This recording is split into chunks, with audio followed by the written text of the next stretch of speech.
जनता तो परेशान हो रही है, जनता को कुछ मिल नहीं रहा है। मेरी मम्मी 75 साल हो गए संघर्ष करते हुए, कितने दिन बर्दाश्त करेगी? आखिर मौत के अलावा और क्या? कहाँ आप देश की सुरक्षा पे लगे रहते थे और आज कहाँ आप मजदूरी पे चले गए हैं? हमारे बच्चे भी अनपढ़ रह गए इस कारण। तो हमारे कहाँ से आई है? मैं जोधपुर से आई हूँ। मेरा नाम किरण कंवर है। मेरे पिताजी ने 20 साल बीएसएफ में सेवा दी है, 19 साल और 20 महीने सर्विस की है। मेरे सुख भोग के उसके बाद में पेंशन देती है। और जो हम परेशान पहाड़ियों में चक्कर खा के, और कोई देशद्रोही नहीं है जो हमें पीपीओ एक बार गवर्नमेंट जारी करने के बाद में दोबारा पीपीओ छीनती है, या आतंकवादी है या कोई देशद्रोही है या कोई जासूस है, उसका तो ऐसा हो सकता है। कारण बताया कि 20 साल पूरे नहीं किए। जब लागू ये 90 का रूल्स कहता है कि 10 साल सर्विस करता है आदमी, उसको पेंशन का हक होता है। तो चलो 90 नहीं रहे। अच्छा, तो आ रहा है उनका पेंशन वगैरह? नहीं, कुछ बिल्कुल कुछ नहीं, फंड नहीं, पेंशन नहीं, कुछ भी नहीं मिला है हमें अभी। कितने समय से पेंशन नहीं आ रहा आप लोगों का? रिटायर हुए तब से नहीं मिला है अभी तक। तो 10 साल से मौजूदगी है वो है जंतर मंतर पर। जंतर मंतर आप सभी को पहचान भी गए होंगे पीछे लोगों को देखकर कि यहाँ कोई ना कोई जरूर धरना चल रहा होगा। बिल्कुल जाहिर तौर पर सही सोच रहे हैं आप लोग। इस बार जो धरना देने आए हैं वो सारे बीएसएफ जवान हैं जो 10 साल हो गए उन लोगों को रिटायरमेंट को, और अब जो है उनका 14वां साल चल रहा है। लगातार 14 साल हो गए हैं। अब क्या आप लोग को जरूरत आन पड़ी, सड़क पर उतर कर धरना करना पड़ रहा है आप लोगों को? मुझे जरूरत पड़ी इसलिए कि मैं खुद कमाती हूँ, मैं घर चलाती हूँ, मेरे बच्चे अभी पढ़ रहे हैं, छोटे छोटे हैं बच्चे। अच्छा, फिर से मेरे हस्बैंड अभी 5-6 साल हो गए, अभी नहीं आ रहा है? 14 साल से नहीं आ रहा है। 14 साल से 1 रुपये भी नहीं मिल रहा है हमें अभी तक। फिर सब जाहिर तौर पर ये बीए सेना पर तत्पर तैयार रहते हैं, रोकथाम के लिए ज़्यादातर उनको याद किया जाता है। बीएसएफ जवान जब देश के लिए ऐसे काम करते हैं और देश के लोग, देश की जो सरकार सत्ता बैठी नहीं सुन रही है, पेंशन नहीं दे रही है, कैसे चल रहा है? आप तो अकेले सब कुछ करती हैं। सब अकेले कुछ रहे हो। मैं खुद मेरी तबीयत ठीक नहीं, मेरे मुंह से खून निकलता है, तभी भी मैं खुद का घर चला रही हूँ। मेरे क्या काम करती हैं आप? मैं मेस चलाती हूँ। अच्छा, मुझे दिन में 200 300 रोटी बनानी पड़ती है। वही मेरे आदमी का मुझे थोड़ा सा कितना कमा लेती है?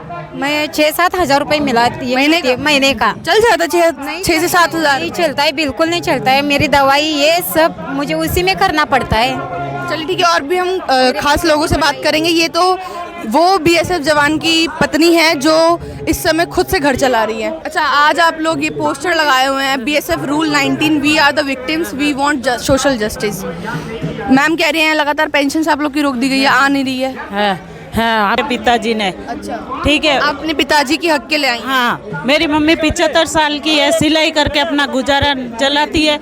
क्योंकि मेरा एक ही भाई है जो प्राइवेट जॉब करता है, उसको 7-8 हज़ार रुपये मिलते हैं, उससे खर्चा चलता नहीं, तो माँ का खर्चा उठा नहीं पाता। तो माँ मेरी 75 साल की, वो खुद का खर्चा खुद उठाती, सिलाई करती है। और 19 सालों में जब सेवा दी है तो पेंशन के हकदार होते हैं, उनको 1 रुपया भी पेंशन नहीं मिली है। अच्छा, कोई वजह तो बताई होगी ना रोक देने की कि पेंशन नहीं आप लोग को मिली? 20 साल पूरे नहीं किए। 20 साल पूरे नहीं किए? हाँ, 2 महीने कम है। 2 महीने कम हुए तो क्या हुआ? ये रूल 20 में तो आता है। बीएसएफ जवान का तो कोई समय निर्धारित ही नहीं रहते हैं, वो तो शायद 24 घंटे के 48 घंटे भी काम करते हैं। तो जब 2 महीने कम पड़ गए तो इन लोगों ने पेंशन ही देना बंद कर रोक दी। यही मैं, मेरे पिताजी को पेंशन का हक बनता है, तो मैं गवर्नमेंट से यही अपील करती हूँ कि मेरे मदर को पेंशन दी जाए। वो बूढ़े हैं, 75 साल के हो गए, अब उनकी उम्र नहीं है कि वो सिलाई करके कुछ अपना गुजारा चला सके। जी बिल्कुल, जाहिर तौर पर जितने भी बीएसएफ जवान हैं वो ज़्यादातर कोशिश उन लोगों की यही रहती है। जिस तरह से इस पोस्टर पे भी लिखा था कि बीएसएफ रूल 19 जो कहता है कि 10 साल पूरे होने के बाद आप लोग को पेंशन मिलेगी, पर यहाँ पे जितने भी लोग मौजूद हैं, जितने भी बीएसएफ जवान की कोई बेटी आई है तो कोई पत्नी आई है, यही हाजिरी लगाने के लिए तो कोई अपने पिताजी के लिए आई है। आप भी बीएसएफ जवान हैं? हाँ, मैं बीएसएफ जवान हूँ। हमारे को 10 साल 40 दिन में पेंशन भेजा था मैम, और गलत रूल में वो भगोड़ा था, वो हमारे पे लागू कर रखा है सुप्रीम कोर्ट ने, जबकि हमारे को रिकमेंड करके भेजा हुआ है वो एक भगोड़ा है। वो उसी के केस में हमारी पेंशन बंद कर दी। किसी भाई ने 5 साल पेंशन ली है और 10 साल के बाद उनको रिज्वाइन के लिए बोला और फिजिकल फिटनेस के लिए बोला, वो कहाँ से? अच्छा, रूल 19 के हिसाब से 10 साल पूरे हो जाने के बाद आप लोग को पेंशन मिलनी चाहिए। तो ये जब नहीं मिल रही है तो सरकार अपने ही रूल बनाए हुए पर तो चीजें पे क्यों नहीं काम कर रही है? ये रूल है मैडम, पता नहीं सरकार ने, मतलब बीएसएफ ने कोर्ट को भी गुमराह कर रखा है। जो भगोड़ा है वो केस हमारे ऊपर डाल रखा है भगोड़े का, तो इस तरह से हमारी पेंशन बंद कर दी। किसी भाई ने 5 साल पेंशन ली, किसी की हुई नहीं थी, और घर में इतने लंबे समय से आप लोग की पेंशन नहीं आया, कैसे चल रहा है फिर घर पर? हमारे को वेलफेयर दिया था, वो किसी घर में प्रॉब्लम है, किसी की बीबी बीमार थी, किसी के बच्चे बीमार थे, इसलिए वो पेंशन आए थे, गवर्नमेंट ने रिकमेंड किया था। अभी हम मजदूरी से या खेती बाड़ी से अपना काम चला रहे हैं, को काफ़ी कठिनाइयों का सामना करना पड़ा, और 26 साल से हम गुहार लगा रहे हैं, गवर्नमेंट हमारे को पेंशन नहीं दे रही अभी तक। 26 साल बहुत लंबा समय होता है सर। हाँ मैम, अभी संघर्ष कर रहे हैं हमें, पहले भी काफ़ी कोर्टों में गए हैं, डबल बेंच कोर्ट ने हमारे फेवर में, हाई कोर्ट ने फैसला दे रखा है। आ गया है कोई भी ऐसे लिखित में आपको मिला है कि हाँ आप लोग का काम किया जाएगा? कोई आश्वासन नहीं है अभी तक। विकलांग है फिर भी सरकार आप लोग की नहीं सुन रही है। इतने लंबे समय से आप लोग शायद कहीं ना कहीं परेशान ही हो चुके होंगे, मुझे लग रहा है जिस हिसाब से। 95 में पेंशन आए थे, उस टाइम के बाद में हम कितनी पेंशन आई तब? उस टाइम 1275 रुपये मिनिमम पेंशन मिलती थी, अच्छा। और 2200 रुपये तक मिली। 5 साल में पेंशन मिलने के बाद में पेंशन बंद हुई है।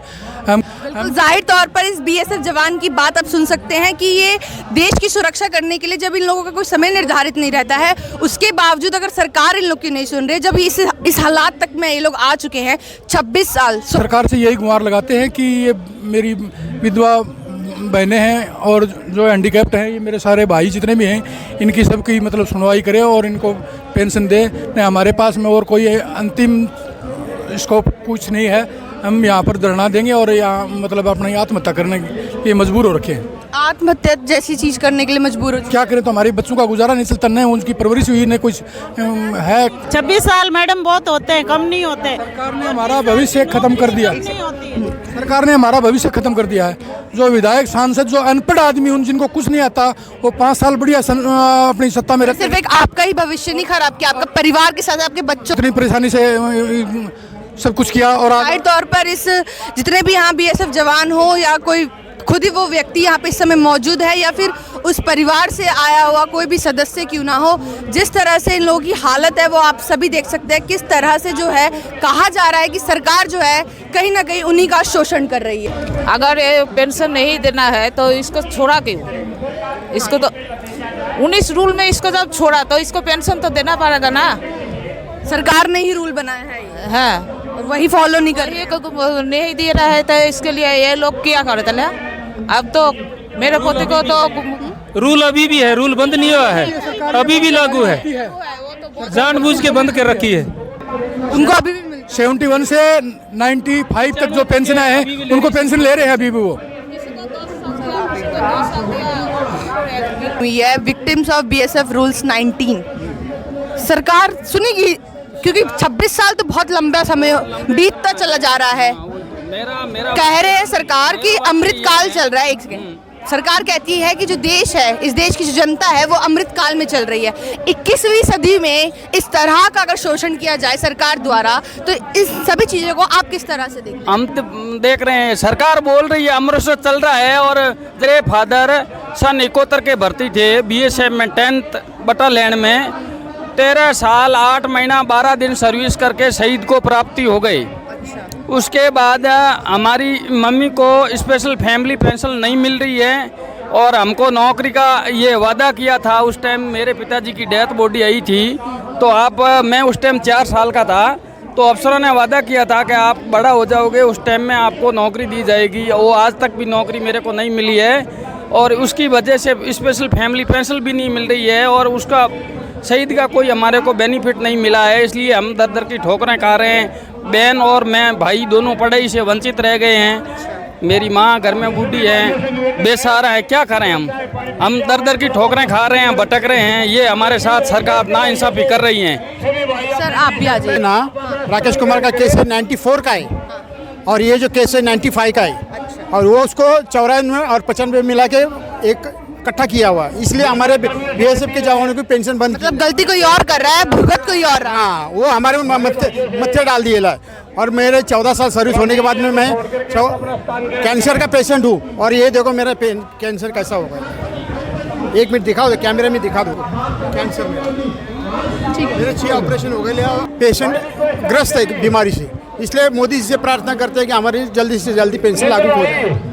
जाहिर तौर पर इन सभी लोगों का जो दर्द है वो आप सभी ने सुना। कोई विकलांग है तो कोई अपनी पेंशन का बेसब्री से इंतजार कर रहा है, क्योंकि कहीं ना कहीं उनके बच्चे जो है वो कहीं ना कहीं ऐसी मजबूरी आन पड़ी है, क्योंकि इस महंगाई के दौर में हर तरह के लोग जो है उस समय मजबूर आन पड़े हैं। और जब देश की बात की जाती है तो देश की सुरक्षा के लेके तैनात होने तक के लिए जब कोई भी सिविल डिफेंस याद किया जाता है, और जब याद करने के बाद उन लोगों को जरूरत पड़ती है सरकार की, तो सरकार सुनती नहीं है, कान बंद कर लेती है। तो इस पूरी वीडियो को देखने के बाद आप अपनी प्रतिक्रिया देना ना भूलें। तब तक देखते रहिए न्यूज़ अपडेट।